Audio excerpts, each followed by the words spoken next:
Hi and welcome to the Homeopathy Health Show. I'm Atik Ahmad-Bhatti, a fourth-generation homeopath with over 25 years of professional experience and practice in this field of healing. The Homeopathy Health Show is the online voice of homeopathy around the world, promoting and raising awareness of this truly unique system of healing, which is suitable for all ages, young and old. Every week I invite guests from the world of homeopathy to come and share their experiences, their work, offer insights, and essentially talk all things homeopathy. Why not visit www.liketreatslike.co.uk and click on the radio and podcast button to listen to the latest episodes. So let's begin today's show here on UK Health Radio, the world's #1 talk health radio.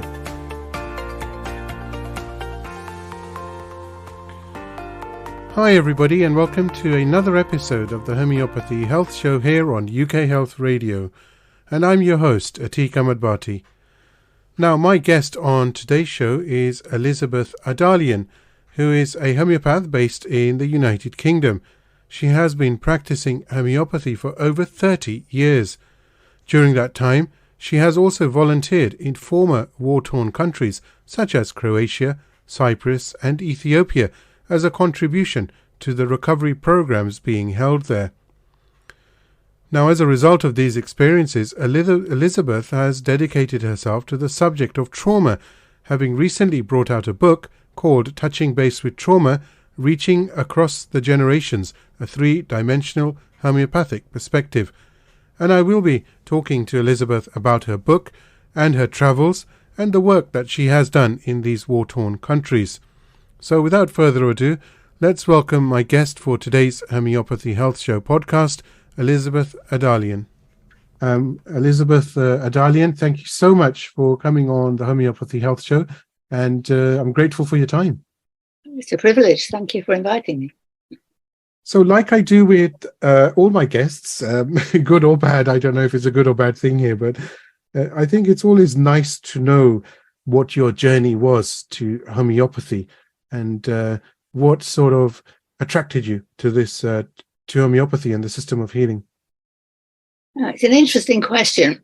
I think, like many people, it was through one of my children being ill and being fobbed off with antibiotics when it was completely evident that she didn't need them at all. And calling on a homeopath by recommendation of a local health shop, and not really understanding what homeopathy was in those days. But he immediately spotted what the issue was, which the doctor hadn't determined. And by the time I approached the doctor and the homeopath, the child was well. But the night before, she'd been more or less convulsing.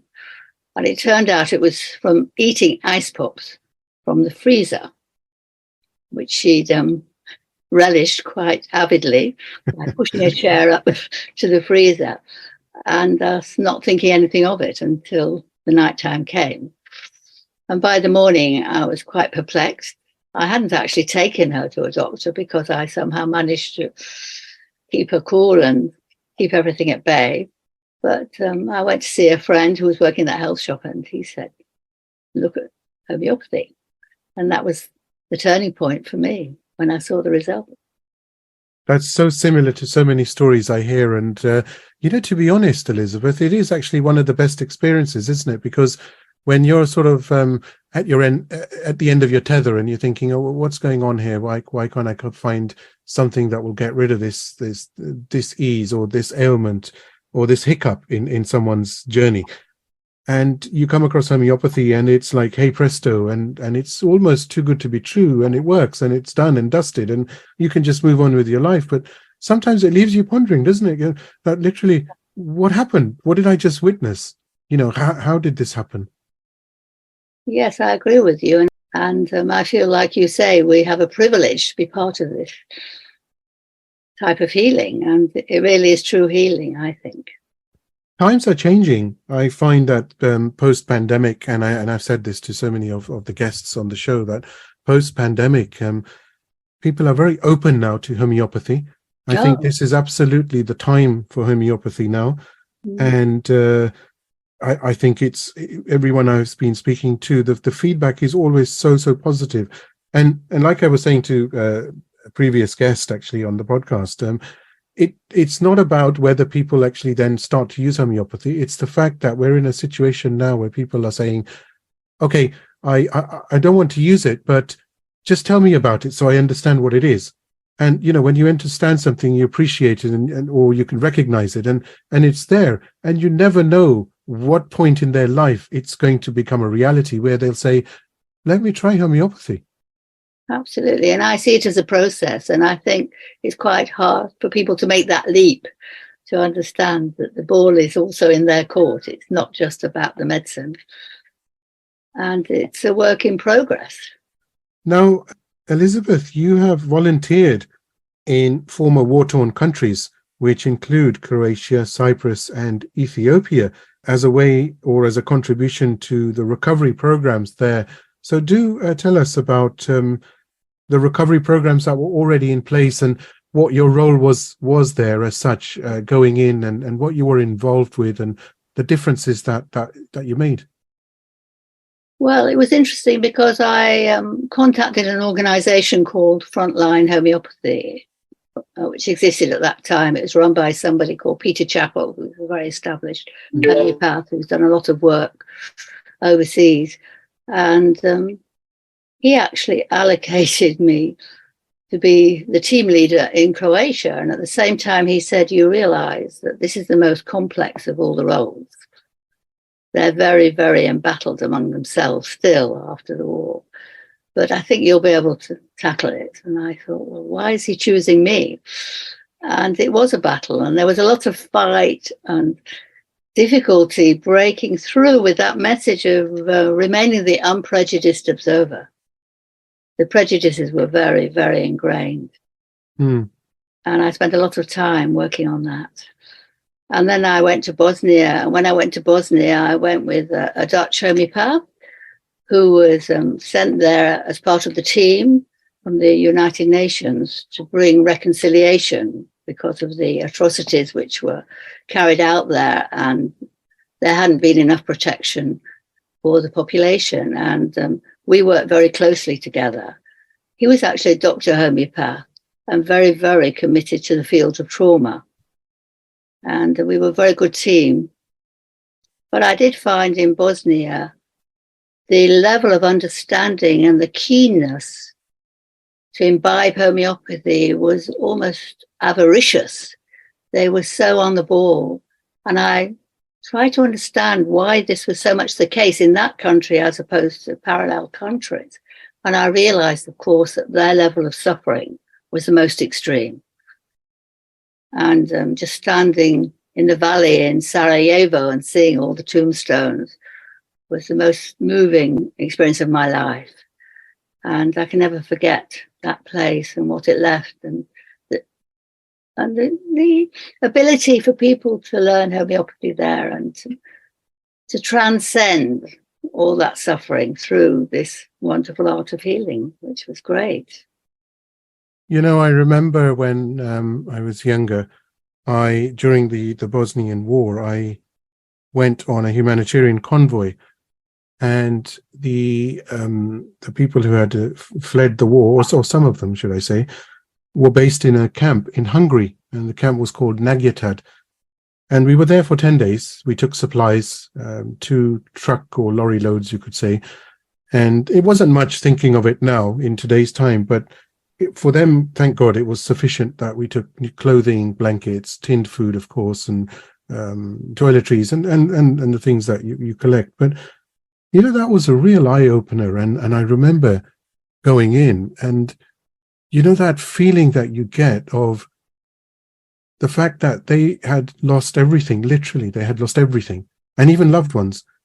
And yet they were still able to smile. They were still able to welcome us and to say, oh, please come to our house. They were in, it was, I think they were army barracks. So they were in different rooms and there were dorms set up. But the fact that they were inviting us and to have a cup of tea with them. And I know we're going off tangent on homeopathy here, but slightly, but it comes back actually to the compassion angle. That yes. It was just so humbling to see that, where people have lost everything, and yet they're actually more welcoming to us, and it should have been the other way around. And it was it's something, like you said, I'll never forget that. And it's good to have gone through something like that, because it does actually ground a person, an individual, to be grateful for the things that God's blessed us with. I think that's really, really important, because we have everything, don't we? We have everything that we want at our fingertips. A problem in a way, isn't it? It probably is, yeah. We have been spoiled, but I think there's a level of isolation that has set in, which is very hard to break away from. And I think there's a recalcitrance in all of us to get back to the level of autonomy that we used to have. And I can even see it in myself that I sometimes hesitate to go places which normally I would just have done without thinking. And it's almost like the home becomes a shell and a protection. Absolutely. Which actually takes me on to what your experiences were as far as treating trauma in these different countries. I mean, what was it like? There must be an element of teaching, of course, or were the people that you were looking after, helping, were they already aware of natural therapy, homeopathy? Oh, yes, they were. But actually, it was through the teaching, particularly in Croatia, that I had the inspiration to write my book and to understand my own theory. And it was actually outside the room in this house one day in the corridor, I suddenly had this light bulb moment. And I thought, well, actually, it wasn't really about the individual exposure to the war. It was about what they brought to it from their early life and their early struggles. And that was always the case when I started analysing individually each case. And I thought that's what it's all about. We're all set in stone from those very early years, or even the embryonic life, the early life in the womb. And I'm working more and more with that in my practice now, with amazing results, particularly with autism. So it really set me on a different path. As you were saying, that, I was just thinking that what you said is so true, because my personal example is that there's certain things that I went through, that everybody goes through, that you go through as a child, and they sort of almost, you could say, mold you or start defining you. But you don't realize at the time. It's only when you reach a certain age that you actually, because it's a process, isn't it? Maturity is itself a process. You can't be a professor at 5 years old or 10 years old. You have to go through a very strong learning curve. Same with homeopathy. Being a master homeopath takes time. You can't just walk into homeopathy and say, right, 12 months. I think also what people aren't aware of, and something which I've realised more and more through the work I'm doing, is that actually when these traumas happen, those very what I call primal traumas, the brain structures are afflicted or affected, and we almost become stuck at that time in our development. And often I find with the remedies that we may break through the trauma, but we also have to release them from that time, that regression. There's a lot of regression that happens as a result of trauma. So this is what you've actually mentioned, isn't it, in your book, about the pliability of brain structures? Oh, fascinating, absolutely. Do share. Sounds fascinating. Well, I've worked quite a lot, and I wrote quite a seminal article about it some years ago, and it's guided me, and I've informed many of my students about that particular article, because I realised that homeopathy is one of the few fields of healing where we can actually help to restore the brain structures. And you can even be born with damaged brain structures if there's enough trauma within that birth experience or within the pregnancy of the mother. So I realised that we're working a lot with the brain structures, and when we know which remedies comply with different brain structures and how we can help at different stages of life, it's monumental to see the differences in our patients. Did you come across this while you were volunteering abroad? Yes, I did. But I worked more on it when I came back. But there was a lot of regression within the clients. And how did you find treating them? How was that experienced? Were you able to see the results while you were still there? Oh, yes, because I went back numerous times. So I was allowed to be informed about the progress of the patients. Different homeopaths there were allocated on site So I would get the feedback, and then when I went back, they may have received other remedies or boosters with my instructions. So I was always informed. So it wasn't just a random in and out experience. That must be a very humbling experience in itself. Oh, it's very humbling, and I'm really privileged to work with these people. And it was so interesting because working, for example, in Ethiopia, you were talking, I think, before the podcast began about poverty and so on. And the first thing I noticed was that they were so interested in my camera. I had a very simple camera. In those days, people didn't have mobile phones to take photographs. And the last day, I left my camera there to one of the students. And he still writes to me and says he remembers that day because it changed his life. Not the fact that he received the camera, but the fact that I was able to let go of it and give it to him. For me, it was immaterial. But for him, it wasn't material. It was the gesture. So we take all these things for granted, which they survive very well, as you say, without it. It's such a difference, isn't it, in from when you look at the geography of the world and those who are undergoing, hunger, poverty for no fault of their own, of course, who are really suffering and can't even find medical treatment or help, and where we are. But the link that you've created is so beautiful because of the fact that you're a homeopath. You're able to go, and there's such an element of compassion there, as we know. You have to have compassion to be a homeopath, otherwise, how can you engage with somebody and worry and fret about them getting better? Because that's what we do, isn't it? Until somebody comes back to us saying, "I'm better," we worry. It's on our mind, isn't it? It's also the expectation. I think different patients have different expectations. One of my patients was very angry that I'm going away next week. She said, "Well, what happens if the acute remedies don't work and I end up with the NHS? I don't want to go that route." I said, "Yes, but I'll be a better homeopath if I have a break from time to time. And maybe that's a good thing for you as well." So there's a lot of ego and narcissism in our patients we have to deal with as well. Absolutely. But that's a very interesting point, though, that we do also need breaks. And for all those homeopaths out there, summer months are upon us, so please, I tinker about in the garden. Downtime, time to ground yourself, spend with loved ones is critical for anybody, not homeopathy, of course. I'm saying that only for the purposes of the radio show, but generally for everybody, it's very, very important. Even if it's a stroll in the park, if a picnic, it's so important nowadays. I do want to press you on your book and how you actually came across the epigenetics and the microbiome, and how you basically intertwined these all and put them together. There must be a story behind this. Well, there is a story, I would say. The book actually took me 6 years to write. So I was very disciplined, and I would sit down every day in this office, more or less every day. And if I wasn't sitting here, I'd be lying in bed thinking about the title or about the next chapter. But it was very interesting because when it came to the end, it just reached a natural end. And in fact, I had a threat from my family. They said, "Look, it's either the book or us." So one day, soon after that, I just took the manuscript and I threw it at them and said, "It's done."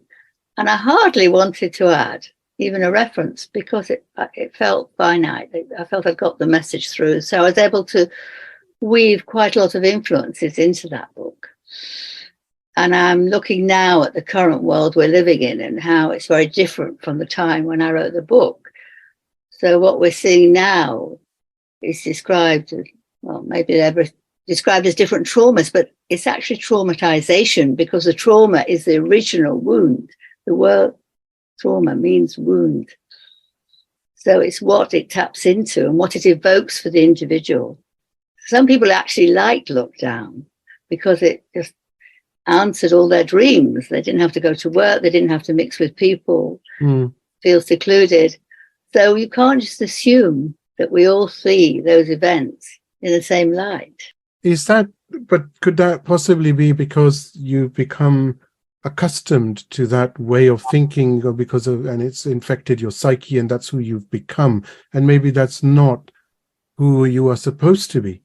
Is it just a layer which is so strong that it could be there. I have found one thing, Elizabeth, that I found that when I observe people, and this is family, loved ones, colleagues, and just friends afar from all over the world, same as yourself, I'm quite sure. But I have found one thing since, post-pandemic, let's say, is that there is this strong element in people now to be grateful. And people are genuinely happy when they do meet people that they weren't able to meet or talk to during the pandemic. And it's so beautiful to see, because sometimes it's difficult to put it into words, but sometimes the emotions of the heart can be expressed physically. But when you see somebody embracing somebody else, and because they haven't seen them for so long, and you notice that perhaps that embrace is longer than you would have had before, even though it sounds odd, but that, well, as homeopaths, you observe things, right? So that's me observing there, counting seconds. I mean, that's deep. But you find that there's those emotions are there. You can feel what's actually in their heart, and that's a good thing. As far as the book is concerned, I know that you have received an award, which you're going to go into, but just going back to the book itself, how have you found? Are you teaching the what you've put together in this book? Have you got a course or seminars, lectures? Well, I've done various lectures, and recently there was a group who were actually specialising in autism, a group of homeopaths, and I was quite interested in approaching them, but they approached me and they said, look, we'd like to learn about autism in the context of trauma. Could you mentor us? So I did, and we had about 4 sessions, and it was an eye-opener for me as well. And I learned so much from that. And I think through that, I thought much more about the embryonic period and the brain structures, how they're formed often within that time, or the damage can occur. And I thought, well, maybe in autism, it's not so much about the lived life of that child, but about the embryonic life, because that's where speech center is located and forms in uterus, etc. So it's quite experimental, but I have seen results working that way.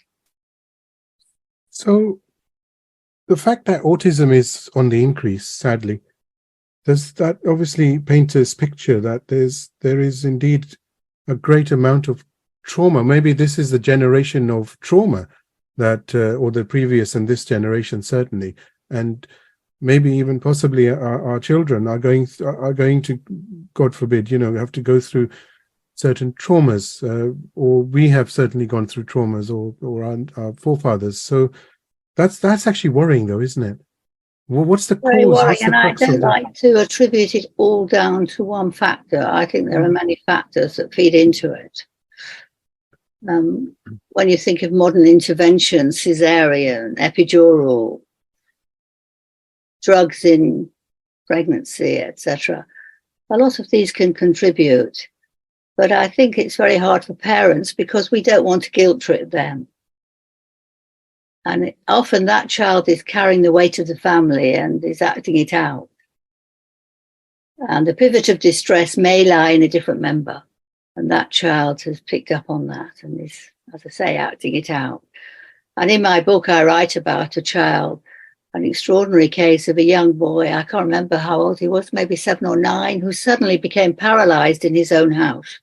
I couldn't go upstairs, couldn't go to school. And this was one of the triggers to my interest in the work I'm doing. And he didn't respond to indicated remedies like stramonium and manzanilla. And one day the mother said, it's not about him, it's about his dad. I don't know what it is, but I know it's about him. But he'll never come to you as a patient.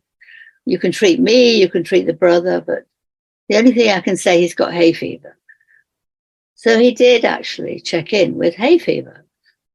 And it was very interesting because I was able to interrogate him sufficiently to realize that he actually had been expelled from the country of origin, or from his country of origin, at the very age this child was at. So this whole process released the child. So the mother intuitively knew it was an ancestral matter. But it was only we could get to it through the hay fever. And of course, the hay fever got better as well. And the brother was treated. He didn't need any remedy, very robust. The mother had received treatment, was doing quite well. But she was absolutely spot on in realizing that that thread had come through the father line. That is very, very interesting indeed. I'm sure you've come across very quite a few of these examples. Oh, absolutely, absolutely. And secrets in families, keeping things hushed up is not always the best thing. Children feel it at a cellular level, I think. It's difficult, I know, for somebody seeking help from a homeopath, for example, to fully open up, and it can take several sessions until. Of course, I agree entirely about that. I do say that in the book and say you can't home in on this layer straight away. It's very interesting, you know, as you were saying, going back to autism, because that's your 100% endorse what you're saying, because recently, for example, one of many, I was treating a child who was covered in eczema, oozing, terrible situation, inflamed, broken skin, face red. And it it actually went back to a traumatic birth. And it went back to the fact that this child had problems as he was born, problems breathing. So I went back and gave the remedy that was needed at that time, and the eczema started to clear up. And, you know, it's how do you explain that to somebody? I mean, they have to see it. And of course, they've seen it. And now and this is one of many cases for all homeopaths. You know, it's nothing new. But what I mean is, it's really hard to explain when somebody sits down in the first instance that, look, your child's bleeding, or an adult, you know, you've got all this eczema patches all over your body. Tell me, what were you doing at that time? Because the first response is, what's that got to do with anything? This happened 2 years ago. But it takes time. But over time, slowly and surely, you work on the layers, and then you work on the deeper level. And matter of consciousness, isn't it? Can't expect everybody to be conscious enough. Absolutely. To embrace that concept. But it's an interesting journey, isn't it, with patients, because they know they say the best example is to, well, I'll give you an example of homeopathy. Read as many books as you want, but at the end of the day, it's the practice, it's the clinical experience, it's the talking to people, which really opens the mind, and the homeopath can then become his or her own artist in whatever way they want to do homeopathy. And there's so many different ways now. But it takes time. I have a funny story about that, actually, because do share. One seminar, or maybe more than one, I started off the seminar explaining a case where I had a very bossy woman walk in who was some kind of body worker. And she saw me sitting there cross-legged, and she pointed to me. She said, "Why you cross your legs? Why?" I said, "Okay." So I didn't cross my legs all the way through the interview. And at the end of the interview, she said, "You did really well." I said, "Yes, but you did less well." She said, "Me? What do you mean?" I said, "Because every time you spoke about your mother, you crossed your legs." Her body language changed, and she was completely unaware of it.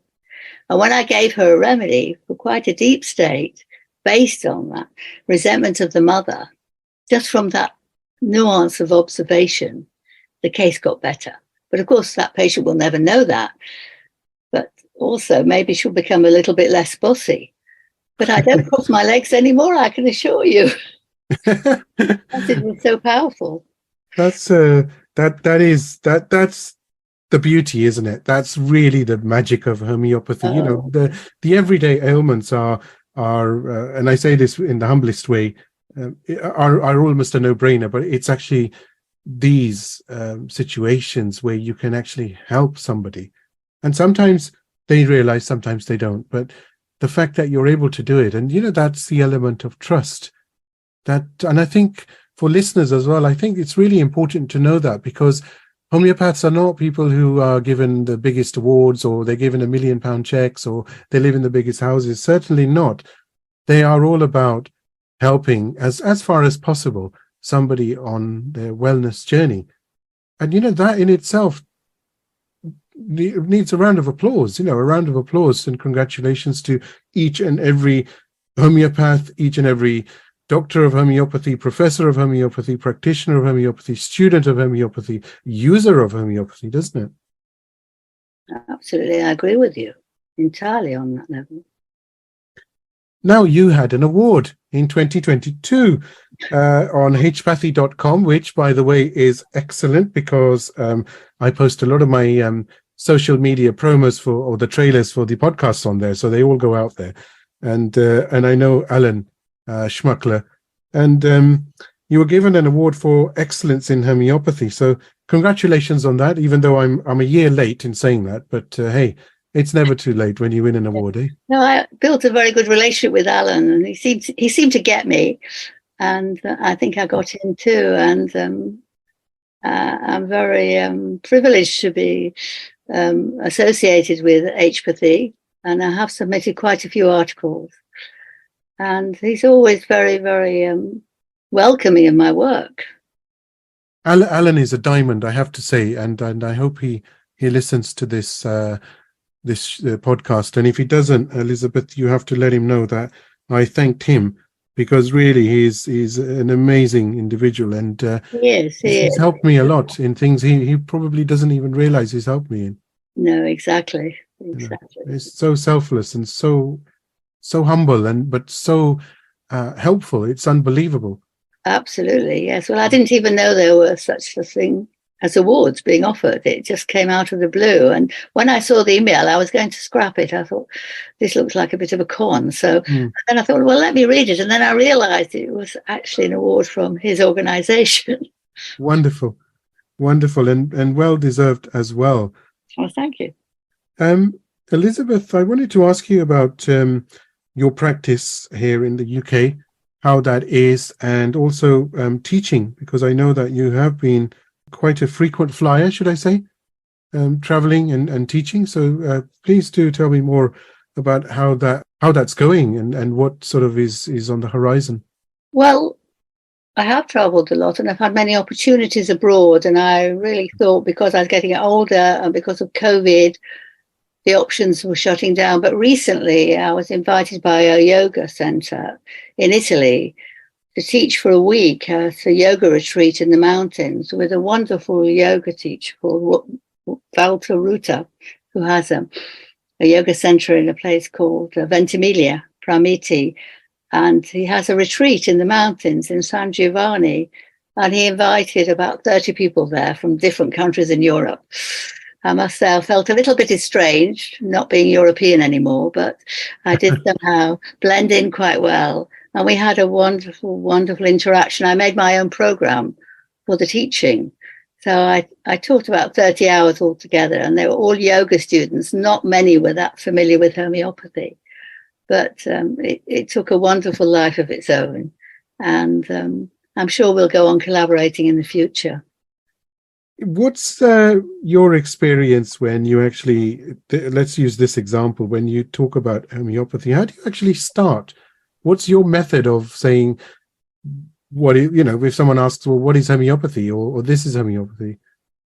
How do you use different examples at different times or different techniques? And because there's so many different variations that anyone can use to explain. Well, I'm very lucky in the sense, because I've written the book, many people who come to me come because they want to do the journey. I call it a journey. They want to work along their timeline, and they know, or they recognize the message of the book. And that is very powerful because they prepare themselves, and we can work very closely, quite speedily together. Whereas other people come with no awareness. And of course, you have to meet people with their own expectation. Thinking of one of the patients at Grenfell who came with many physical problems. And at some stage, she came to me, she said, I left my husband, but I would never have been able to do it without the homeopathy. But she'd never talked to me about her husband or her unhappy home life. But somehow she evolved to make that decision, which, particularly because of her culture, I was going to say about culture plays a huge role in people's ability to move forward and remove their blocks. But she managed to do that, and she was so... she felt so humble, but also empowered, because she said in her culture, it would be very rare for a woman to be able to do that. And so there was no encouragement on my side because I didn't even know that was going on. But for me, I can see that she's blossomed ever since. And of course, her physical ailments have also abated in that process.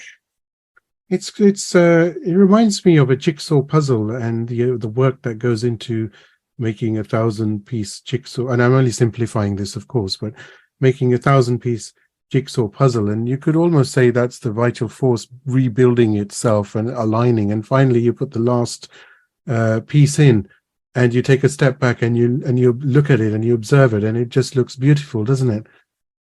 Oh, it's incredible. It is a transformation, isn't it? Absolutely. And what a wonderful transformation it is as well. Yes. To get people to become stronger, to be able to move on with their life, to make decisions about leaving a job because they're unhappy, about being bullied, and many awful things as well, of course. Of course, you don't go to a homeopath because everything's fine. There's no need. But it's about trusting the process, isn't it, really? Absolutely. Yes, I always talk about process. Now, I wanted to ask you about your practice and how that is, and where you're how busy are you with everything that you're doing. I'm surprised you do actually get time to practice, but do tell. Well, it's interesting because now most of my patients come from different corners of the world, so I don't have many local patients like I used to. So there doesn't seem much point in having an active clinic because most people prefer to work on Zoom or whatever. So that's quite tedious as well for me because obviously I like the face-to-face contact. But I hope in the future I'll be able to break away from that and get back to more face-to-face. But as I say, as long as it expands and people come from different corners of the globe, I have to work this way. Well, it's a lot of positives, and I think every guest we've touched upon this, that for this I honestly think it's brilliant. Of course, it's totally different experience to have somebody sitting physically in front of one, but the fact that it's opened up the world to all homeopaths, so we can extend our reach purely to help others, and people find it very comfortable now to do a WhatsApp video call. You will remember about 10 years back how expensive it used to be to call any country outside of the UK, and now it's free, isn't it? As long as you have Wi-Fi at home. Absolutely, yes. And I do partition my day, so I usually have the morning free to take a walk or meet a friend, and I like to work in the afternoon, early evening, and I do put down some boundaries about when I'm going to be available, etc. Now, I want to ask you some light-hearted, well, they're not light-hearted, but let's say some interesting questions, maybe a bit more relaxed. I want to ask you your favorite remedies.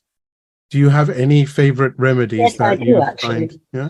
Well, obviously, like everybody else, I love Nux Vomica because I think it has a massive application and it works so quickly.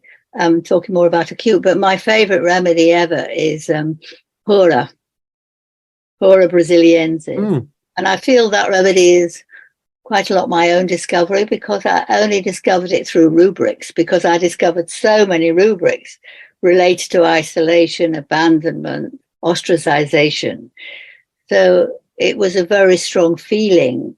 And often I found within the patients that the wound, or as I call the trauma, the wound came from the original family. Something happened, an event happened.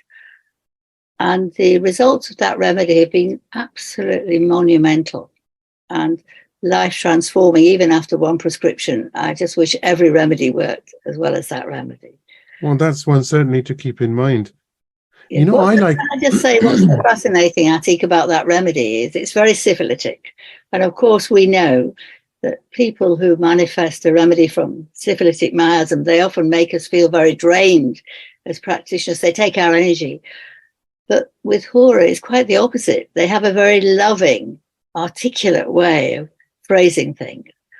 So however damaged and hurt they are, somehow one always feels empowered by their presence. And it's a beautiful quality, but obviously the degree of suffering is extreme. Absolutely. I talking about remedies, have you must have used the remedy Okubaka, which is mentioned by Julia. Yes. That's I really, that's the remedy between Nux and Arsenicum, isn't it? So it's almost like an in between, but it's a very powerful remedy for so many things, and people aren't actually aware of it.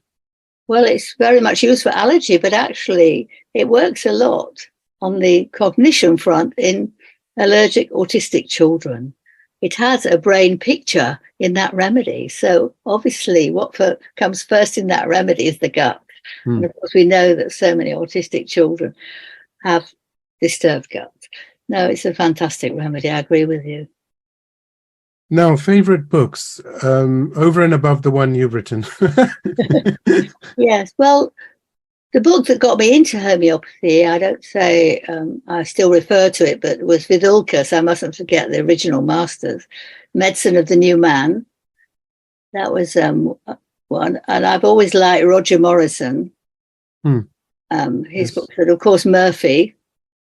Yes. Murphy. I mean, it's very sad to learn about his demise this year, but he was prolific and very insightful. Yes. There are many people, I must say.